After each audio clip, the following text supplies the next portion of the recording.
Bonjour à tous, je suis Florence Porcel, Community Manager officielle de l'univers et je vous souhaite la bienvenue dans le 56e épisode de ce podcast où je vais vous parler de visites virtuelles, d'astres découverts ou à découvrir dans le système solaire, d'images martiennes et de robots à la retraite. Et je commence par le plus urgent avec les deux événements de l'été, c'est la Nuit des étoiles bien sûr, qui se tient du 5 au 7 août avec des manifestations gratuites et ouvertes à tous partout en France. Je suis un peu à la bourre, c'est vrai, mais j'ai fait une vidéo spéciale fin juillet pour annoncer tout ça, donc j'espère que si ça vous intéresse, vous n'aurez pas été prévenu trop tard. Voilà. À l'occasion de cette vidéo où je vous explique comment repérer le Nord grâce à la Grande Ourse, Michael Launay de la chaîne Micmat m'a d'ailleurs appris qu'on pouvait faire cuire 10 puissance 55 kg de pommes de terre dans une casserole de la taille de la Grande Ourse, ce qui doit faire une belle purée quand même, hein. Il arrive à cette estimation après avoir calculé le volume du tétraèdre formé par les 4 étoiles délimitant le récipient de la casserole. Bon, bah, merci Mickaël. J'adore ce genre d'infos, moi, perso, alors ça me fait planer. Et si vous connaissez pas sa chaîne, donc c'est Micmat, courez-y, c'est sans doute la meilleure chaîne du YouTube français, vraiment. Il explique les maths et on comprend tout, c'est formidable, c'est merveilleux. Deuxième événement de l'été, c'est bien sûr le 26e festival d'astronomie de Florence, à Florence donc, dans le Gers, qui se tiendra du 6 au 12 août avec des milliards de trucs à voir, à faire, à écouter. Alors malheureusement, c'est pas encore possible pour moi d'y assister cette année, mais j'espère que vous en profiterez bien si vous allez y faire un tour. Et bien sûr, on pensera très fort à André Braic tout au long de l'été, cet astrophysicien qui a découvert les arcs de Neptune, qui a milité toute sa vie pour la diffusion de la culture scientifique auprès du grand public, nous a quitté le 15 mai dernier. La Nuit des étoiles lui est dédiée et un hommage lui sera rendu à Florence. En parlant de culture scientifique à destination du grand public, je vous conseille d'aller regarder le dessin animé de l'ESA sur la mission Rosetta. C'est très mignon, c'est très bien expliqué, ça s'adresse aux adultes comme aux enfants et ça permet d'avoir un résumé des pérégrinations et surtout des découvertes scientifiques de la sonde Rosetta et de l'atterrisseur Philae à propos de la comète Chury. C'est vraiment trop choupi et c'est vraiment super bien fait. D'ailleurs, le 27 juillet, Rosetta a définitivement arrêté d'écouter Philae. La berceuse que je lui avais composée prend donc maintenant tout son sens. Endors-toi après une mission sous l'œil tendre de Rosetta. Philae, ne ressens-tu pas tout l'amour de la terre envoyé jusqu'à toi? Philae, grand merci. Rosetta te transmettra et Chury veillera sur toi.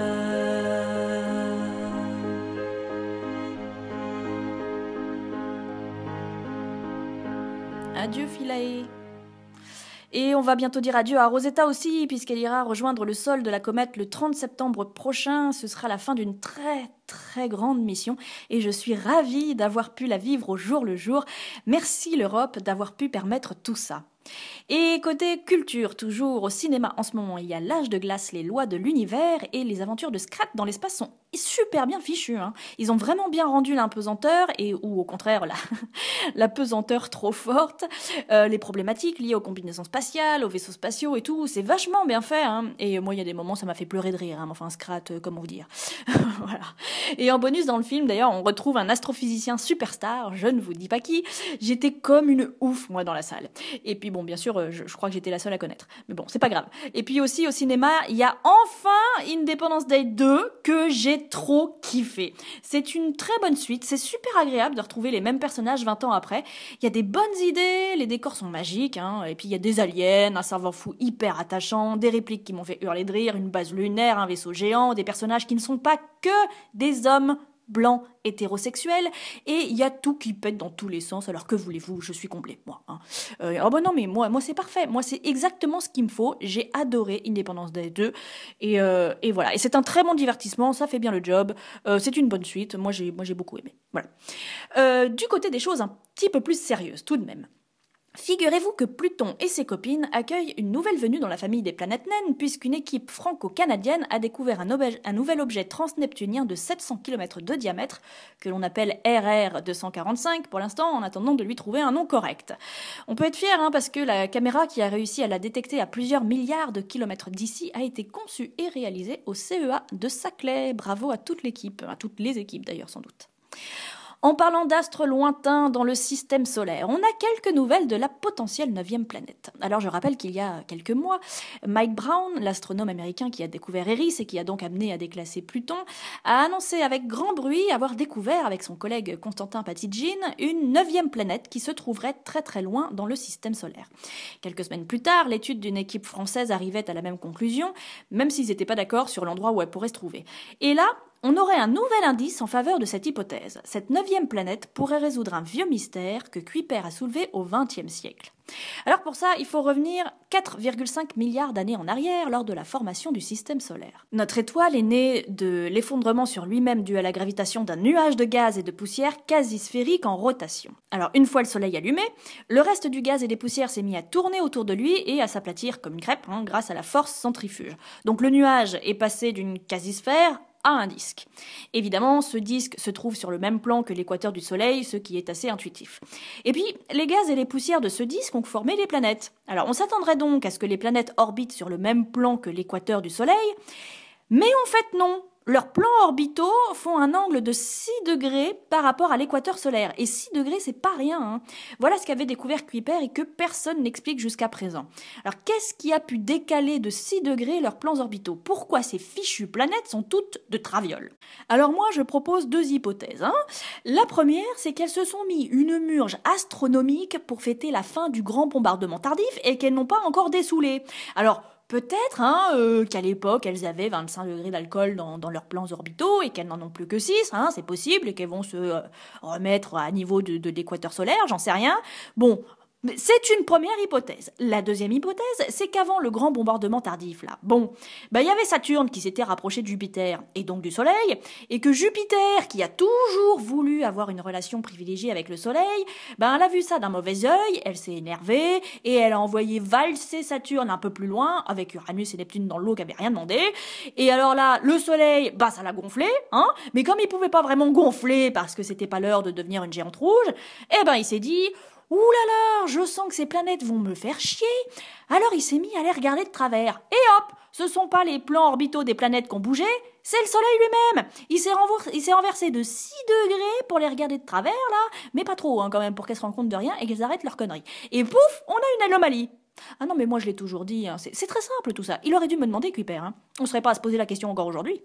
Alors bon, ok, du coup, là, il y a l'équipe de Mike Brown, et l'équipe d'Alessandro Morbidelli, qui est l'un des pères du modèle de Nice, qui propose que l'hypothétique 9e planète, qui a une orbite inclinée par rapport au plan principal, soit à l'origine de la perturbation gravitationnelle qui expliquerait l'inclinaison de 6 degrés de nos 8 planètes. Bon, d'accord. Soit. Ce serait donc un argument de plus en faveur de son existence. Mais franchement, c'est moins rigolo, on est d'accord. Parce que ça voudrait dire qu'on a sans doute un élément perturbateur qui a dévié toutes les planètes du plan équatorial du Soleil, et ça, le Soleil, je vous le dis, ça va finir par l'énerver. Bon, moi, j'aurais prévenu. Voilà, bon. Enfin, en attendant le jour où on pourra observer cette 9e planète pour confirmer son existence, voici une petite sélection de dates. Le 19 juin, c'était le vol d'essai du New Shepard de Blue Origin, la société de Jeff Bezos, qui est le fondateur d'Amazon, et non seulement tout s'est déroulé à la perfection, puisque le lanceur a atteint l'espace avant de revenir à la verticale et que la capsule a été récupérée, mais en plus c'était de toute beauté. Je peux vous dire qu'avoir regardé ça en direct, c'était un truc de malade. Mais alors le revoir en replay, on ne s'en lasse pas.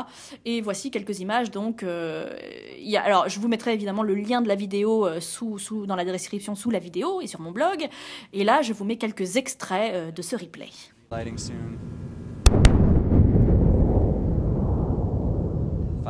feet.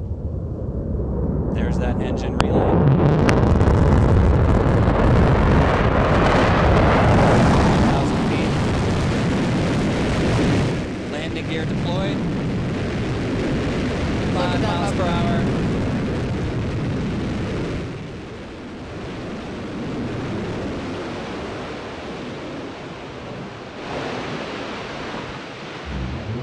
amazing. Another picture-perfect landing for New Shepard rocket booster. Let's cut over to the crew capsule because it's about to deploy its parachutes. 10 seconds to touchdown.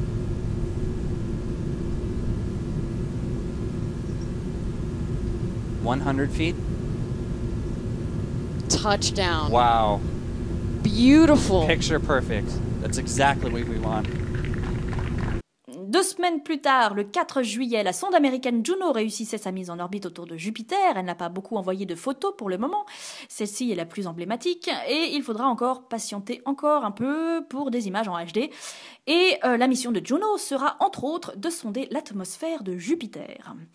Et tout comme on a définitivement perdu Philae le 27 juillet, la Chine a annoncé la mort de Yutu, son rover lunaire qu'on appelle également le lapin de jade, après 31 mois de présence sur la Lune. Il n'a pas toujours été en bonne santé puisqu'il avait déjà été annoncé mort en février 2014 avant de redonner signe de vie, sans pouvoir bouger cependant. Mais en octobre 2015, il est devenu le rover ayant travaillé le plus longuement sur la Lune, battant le record du Lunokhod 1 soviétique en 1971. Les tweets maintenant. Alors d'abord celui d'Edgar Morin que j'ai trouvé très poétique. Je vous le lis. L'amour nous transforme à la fois en satellite et en soleil. Bon, par contre je l'ai pas compris. Je trouve ça beau mais j'ai rien capté. Mais c'est joli, mais j'ai rien capté. Mais je suis pas très douée en choses de l'amour. Donc c'est peut-être pour ça que j'ai pas compris. Et le deuxième tweet, c'est celui de Sarcastic Rover, la version cynique de Curiosity que je vous conseille de suivre parce qu'elle est toujours super drôle et super pertinente. Et là, en l'occurrence, elle est plus pertinente que drôle parce que voici ce qu'elle dit, je vous le traduis.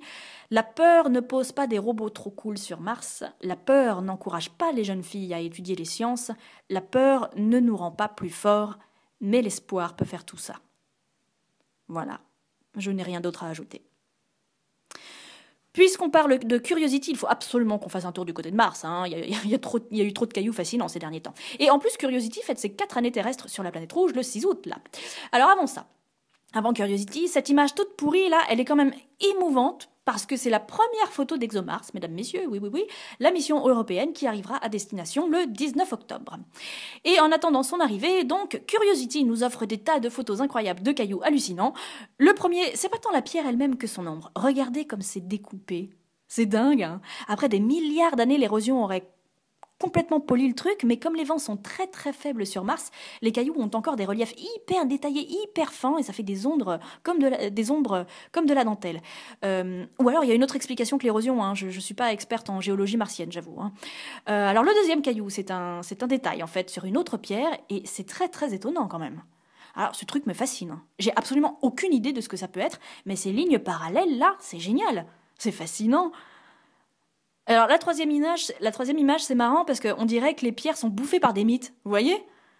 Vous imaginez des mythes qui se nourriraient de cailloux? Ce serait rigolo. Ah mais voilà! C'est peut-être elle qui mange les rots de Curiosity en fait! Mais tout s'explique!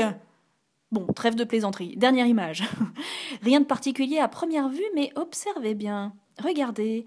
Oui, là-bas, en haut à droite de l'image. C'est trop choupi, hein? Mars est une artiste. Elle sculpte des œuvres d'art dans ses roches. Mars, I love you. Mars, I love you. Mars, I want you. Et dans les bidules 2.0 de cet épisode, je vais vous donner toute une liste de liens tous plus fous les uns que les autres. Et le premier, c'est l'endroit où vous pouvez trouver tous ces sublimes posters de la NASA sur Mars, justement. Ils sont téléchargeables gratuitement en version HD. Alors, il y a ceux-là aussi, hein, tout aussi sublimes, téléchargeables gratuitement. Et d'ailleurs, je crois que c'est Antoine qui m'en avait offert quelques-uns il y a un bon moment, il y a plus d'1 an d'ailleurs, je crois, peut-être même 2. Antoine, mais tellement merci, t'as pas idée d'à quel point j'ai hâte d'avoir enfin un vrai appart pour pouvoir les encadrer et les admirer tous les jours. Mais avec un peu de chance, ça devrait arriver dans quelques mois et je ne manquerai pas de t'envoyer une photo de ces posters que tu m'as offert encadrés sur un mur. Autre lien, autres images d'un autre monde, mais ce sont des photos cette fois-ci. La NASA a mis à disposition toutes les photos prises lors des missions Apollo. Attention, c'est très addictif et vous pourriez avoir des palpitations ou la larme à l'œil tellement c'est beau, vertigineux et émouvant. Pour ceux qui sont équipés d'un casque de réalité virtuelle, vous pouvez visiter la navette Discovery et ça fonctionne tout aussi bien depuis un simple ordinateur, évidemment. C'est génial ce truc, il y a des boutons partout, c'est merveilleux. Dans le même style, et pour revenir à Apollo, on peut visiter le module de commande et se rendre compte de ce qu'ont dû endurer les astronautes de ces multiples missions. Les sardines lunaires, on aurait pu les surnommer. Et toujours du côté Apollo, sachez que la NASA a rendu public le code source d'Apollo 11, celui-là même qui a permis à Neil Armstrong et Buzz Aldrin de devenir les premiers humains sur la Lune et qui a été codé par Margaret Hamilton.